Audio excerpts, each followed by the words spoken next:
हमें इस वक्त ज्वाइन कर रहे हैं सीनियर रहनुमा पाकिस्तान तहरीक इंसाफ और आप सीनियर माहिर कानून भी हैं सेनेटर बैरिस्टर अली ज़फ़र साहब। अली ज़फ़र साहब अस्सलाम वालेकुम, thank you for joining us sir, बहुत शुक्रिया आपने वक्त निकाला। बैरिस्टर साहब, सबसे पहले तो गुफ्तगू का आगाज़ इसी बात से क्योंकि आप वहाँ पर मौजूद थे और आज आपकी बानी पीटीआई से मुलाकात हुई है। सो इमरान खान साहब ने जो चेमगोइयाँ मैंने जिस तरह से कहा कि हो रही थी उनकी कंडीशन से मुतालिक और बहुत कुछ जो बाहर बैठे हैं पाकिस्तान तहरीक इंसाफ की क़यादत के अफराद, उनकी जानिब से भी बहुत कुछ सोशल मीडिया पे भी सामने आ रहा था, तो एक पैनिक ज़रूर क्रिएट हुआ था। आप ज़रूर बताइए कि आज इमरान खान साहब ने अपनी सेहत से मुतालिक, उनके साथ होने वाले सलूक से मुतालिक क्या बताया? देखिए, जहाँ तक तो वो अफवाहें थी वो तो दुरुस्त नहीं थी, वो तो उन्होंने बता दिया उनसे जब पूछा हमने। लेकिन उन्होंने ये बताया कि मुझे सॉलिटरी कन्फाइनमेंट में रखा जा रहा था, यानी कि ना उनके पास टीवी थी, ना उनके पास कोई न्यूज़पेपर आया, ना उनको किसी से मिलने दिया, उनको बिल्कुल अपने सेल में ही रखा गया था। तो जब हम मिले तो उनको कोई पता नहीं था कि क्या हुआ 24 नवंबर को, 25 को, उससे पहले क्या हुआ, उसके बाद क्या हुआ। आज उनको सारी खबरें हमें देनी पड़ी। तो बेसिकली आपको सॉलिटरी कन्फाइनमेंट में रखना एक टॉर्चर होता है, तो उस हद तक तो उनको भरपूर टॉर्चर दिया गया है इन दिनों में सॉलिटरी कन्फाइनमेंट का। लेकिन जो अफवाहें थी कि उनको कहीं बाहर लेके जाया जा रहा है या उनको कोई खुदा न खास्ता बीमार हैं, वो ऐसी बात नहीं है, वो उनकी सेहत बिल्कुल ठीक है। बट मैं यही बात मेंशन करना चाहूंगी कि कासिम सूरी साहब ने बाकायदा तौर पे और अपने ऑफिशियल अकाउंट से ही उन्होंने जो ट्विटर पे मैसेजेस और ट्वीट्स किए, जिसमें उन्होंने ये मेंशन किया कि जी उनको कुछ ऐसी चीज़ जो है वो दी जा रही है जिससे उनका जहनी तवाज़ुन ख़राब होने का ख़तरा है, से लेकर के उनको जेल में नहीं रखा गया है, उन्हें पिछले 3 दिनों से जीएचक्यू के एक सेल में रखा गया है। इस किस्म की जब बातें, और वो भी ज़राए कोट करके, जब अली ज़फ़र साहब ये बातें कही जा रही होती हैं, नेचुरली आपके सपोर्टर्स के अमंग्स भी काफ़ी एक पैनिक होता है, जज्बाती हो जाते हैं, लोगों में मुश्तिल होने की भी बहुत पोटेंशियल, आपको पता है कि ऐसे हालात में जहाँ पे पोलराइजेशन हमें बिल्कुल पीक पे नजर आए, बहुत पोटेंशियल ऐसे होती है और हुकूमत को भी फिर एक मौका मिल जाता है ये कहने का कि एक प्रोपेगेंडा और एक फेक न्यूज़ का सिलसिला जो है वो पाकिस्तान तहरीक इंसाफ चला रही है लोगों में एक इश्तियाल पैदा करने के लिए। सो कौन खबरें इस किस्म की बाहर बैठी क़यादत को दे रहा होता है या फीड कर रहा होता है? जी देखिए, ये इस तरह की खबरें मुझे भी आ रही थी, बहुत लोग व्हाट्सएप मैसेज भी दे रहे थे, सोशल मीडिया पे भी था, गुफ्तगू में भी बताते थे कि हमें ज़राए से पता चला है। लेकिन मेरा ख्याल है कि हमें बहुत केयरफुल होना पड़ता है इस किस्म की मामले पे। एकदम किसी की बात नहीं माननी चाहिए जब तक आपको खुद ना पता चले। इसलिए मैंने तो सबको हिदायत दी है, रिक्वेस्ट भी की है कि इस तरह की अफवाहें मुस्तकबिल में ना फैलाई जाएं, क्योंकि इससे सारा एक जो है डिसअपॉइंटमेंट भी होती है, गुस्सा भी आता है वर्कर्स को और पैनिक भी एक क्रिएट होती है। और इसको चूंकि उसकी जो फाइंडिंग है वो बाद में गलत निकलती है, तो फिर उसके बाद आपकी अपनी रेपुटेशन भी ख़राब होती है। इसलिए मेरा ख्याल है कि शायद मिसगाइड किया गया था जिन लोगों ने ये माना ही बात और फिर उसके बाद ट्वीट्स की। फ्यूचर में, मुस्तकबिल में इस पे मेरा ख्याल है ज़्यादा कॉशियस रहना चाहिए। बट अली ज़फ़र साहब, मिसगाइड करने वालों का तयन हो सका है उन अनासर का? सोशल मीडिया का मसला यही है जी कि मिसगाइड करने वालों का पता नहीं चलता कि कौन है। सोशल मीडिया एक अपना ही यानी बड़ा मुश्किल है पता करना कि इसका सोर्स कौन था। लेकिन ये बहुत सारी अफवाहें फैली थी और वो लोग कुछ यकीन भी करते थे। और बाद में पता चला, आज बल्कि हम भी जब गए थे तो हमें ये टेंशन थी कि पता नहीं आज मिलने दिया जाएगा, नहीं मिलने दिया जाएगा, क्या पोजीशन है, पता नहीं था। तो लेकिन जब अल्लाह का शुक्र है कंफर्म किया इमरान खान साहब ने, तो उन्होंने कहा कि मैं ऐसी कोई बात नहीं है। लेकिन सॉलिटरी कन्फाइनमेंट जिसका मैंने जिक्र किया, राइट, वो खुद एक टॉर्चर है, एक टॉर्चर उस है, हद आपने तक। जिस तरह मेंशन किया। बट अली ज़फ़र साहब, आप जिस तरह से कहे थे कि बानी पीटीआई को आप लोग को बताना पड़ा कि 24 से 26 नवंबर तक का पूरा जो सिनेरियो था हुआ क्या, उनका क्या रद्द अमल था और आप लोग ने उनको क्या बताया? जी देखिए, ब्रीफिंग बड़ी, बिकॉज केस भी चल रहा था साथ साथ और उसके अलावा टाइम भी कम था, तो उनको उतना डिटेल में तो नहीं बता सके जो अब कल मजीद बताएंगे। लेकिन जितना बताया, जो हाइलाइट्स थी, तो सबसे पहले तो उन्होंने, जब उनको पता चला कि लोग डेथ्स भी हुई हैं और बहुत सारे इंजर भी हुए हैं लोग, तो उन्होंने बड़ा अफसोस का इजहार किया। उन्होंने रिक्वेस्ट भी की कि आप कौम को रिक्वेस्ट करें कि वो दुआ करें इन लोगों के लिए और कौम के लिए और पाकिस्तान की सालमियत के लिए, क्योंकि जो कुछ हुआ है इससे कौम को बहुत बड़ा नुकसान पहुंचा है। तो एक तो ये उन्होंने बताया। दूसरा, उन्होंने उनको जब बताया गया कि एग्जैक्टली किस तरह क्या हुआ था, तो उन्होंने बुशरा बीबी की बड़ी तारीफ की और उन्होंने कहा कि वो बड़ी बहादुर हैं और वो जी चौक पे ही था और उन्होंने कोशिश की जाने की उधर, तो उसके लिए उनको खराज तहसीन दिया उन्होंने।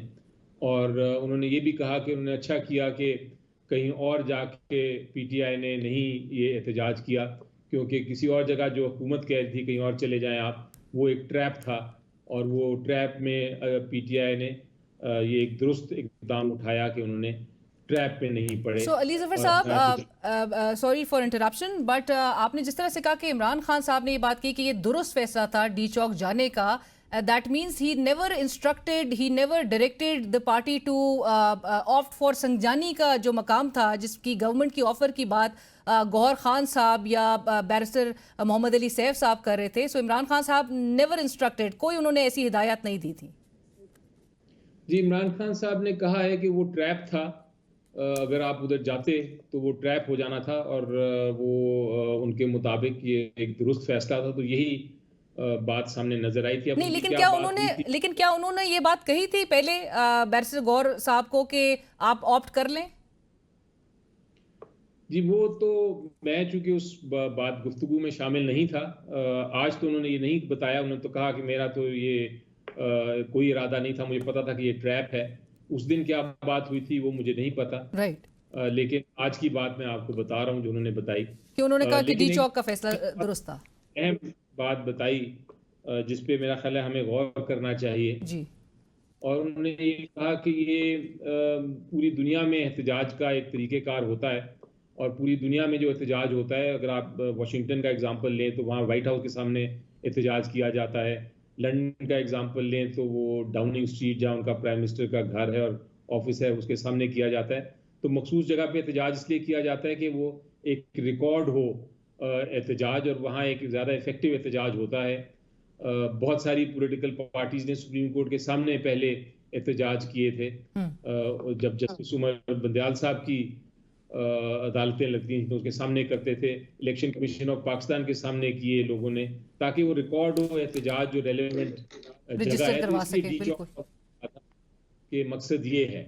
लेकिन उन्होंने कहा कि अब वक्त आ गया है कि आप इस मामले को, चूंकि इतना बड़ा, इतनी इंसानी हकूक की खिलाफ वर्जी हुई है, इतनी बुनियादी हकूक की खिलाफ वर्जी हुई है, तो उन्होंने कहा कि अब आप इस पार्लियामेंट में रेज करें, आप सेनेट का इजलास बुलाएं, आप नेशनल असेंबली का इजलास बुलाएं और वहाँ भी इसके ऊपर डिबेट करें और इस चीज़ को रिकॉर्ड करें। और इंसाफ का जो तकाजे हैं वो ना आप उनको ना भूलें, और जिन जो अकाउंटेबल लोग हैं उन जो इंसाफ चाहिए, जो इंसाफ होना चाहिए, जो उनकी अकाउंटेबिलिटी होनी चाहिए, उनके खिलाफ आप एक्शन भी ना भूलें।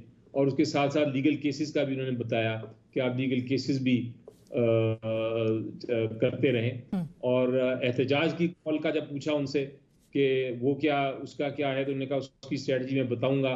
फिलहाल आप केपी के जहाँ पे एहतजाज कर सकते हैं, जहाँ प्रोटेस्ट कर सकते हैं, वहाँ तो प्रोटेस्ट आप करें और इस मामले को आप दफन ना होने दें, इस मामले को आप रेज करते रहें। पहले भी मॉडल टाउन में एक बार ऐसा हुआ था जब शहबाज शरीफ साहब थे चीफ मिनिस्टर, अब वो प्राइम मिनिस्टर हैं, उन्होंने पूरे मुल्क और कौम के सामने फिर दोबारा से ये करवाया है। तो आप इसको ये कौम का एक जिम्मेदारी आपकी, कौम का फर्ज है कि वो खड़ी होकर दोबारा इस चीज को रेज करे। सो आप तो कहते ये हैं कि उनका पार्लियामेंट में इमरान खान साहब कह रहे हैं कि फ्लोर ऑफ द हाउस इस पे आवाज उठाई जाएगी, लीगली इसको टेकअप किया जाएगा। और जहां पर ये बात इमरान खान साहब ने क्या वाकई साने डी चौक को उन्होंने जलियांवाला बाग पार्ट 2 करार दिया है? जी, ये भी गुफ्तगू उन्होंने मीडिया के साथ की थी। पता नहीं मीडिया में रिपोर्ट हुआ कि नहीं, लेकिन जब मीडिया से उन्होंने गुफ्तगू की थी तो उन्होंने ये बात वहां कही थी। राइट। अली जफर साहब, ये भी जरूर बताइएगा कि इसका मुकदमा पाकिस्तान तहरीक इंसाफ दर्ज करवाने का कब तक इरादा रखती है? कि देखिए, इसके लिए हमारी एक लीगल टीम है जो इस मामले पे इंचार्ज है। वो उनको एफआईआर करानी है, उसकी हिदायत दे दी गई है और वो उनसे अभी मेरी होनी है मीटिंग कल, और उनसे मैं पूछूंगा कि क्या इसके ऊपर रद्द-ए-अमल है और क्या उसके प्रोग्रेस है, क्योंकि ये मामला भी फैसला हो गया है कि एफआईआर्स करनी है और कि उस पे अगर जरूरत पड़ी तो केसेस भी दाखिल करने हैं एफआईआर के लिए। तो ये वो लीगल टीम का एक टीम बनाई हुई है इस मकसद के लिए। सो बैरिस्टर साहब, बेसिकली आज इमरान खान साहब को जब आप लोग ये तमाम हालात का बता रहे थे, तो डेथ टोल के हवाले से, क्योंकि गौहर साहब ने डिसोन किया था जो डेथ टैली कोट की जा रही थी एंड इन हंड्रेड्स, तो इमरान खान साहब को आप लोग ने एग्जैक्टली डेथ टोल, कितनी हलाकतें हुई, कितने लोग शहीद हुए, क्या बताया?